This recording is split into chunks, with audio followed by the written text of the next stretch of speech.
गवन करवला पिया हो घरे बैठवला गवन करवला पिया हो घरे बैठवला अपने त चलला पिया हो पूर्वी बानिजिया अपने त चलला पिया हो पूर्वी बानिजिया के करा से बोलब पिया हो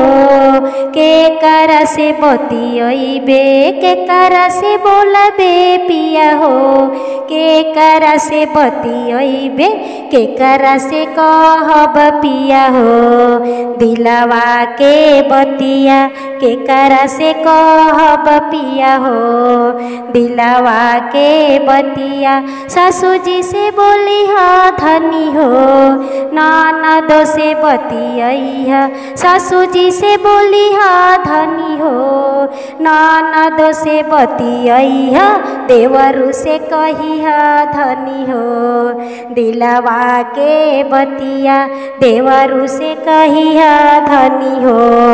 दिलवा के बतिया देवरू से कही हा धनी हो दिलवा के बतिया ससुबारी अनहरी पिया हो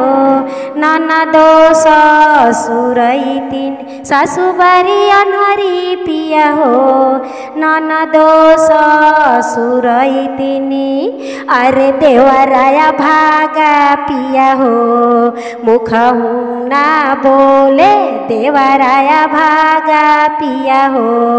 मुखहु ना बोले अरे देवराया भागा पिया हो मुखहु ना बोले गवन करवला पिया हो घरे बैठवला गवन करवला पिया हो घरे बैठवला अपने त चलला पिया हो पूर्वी बानिजिया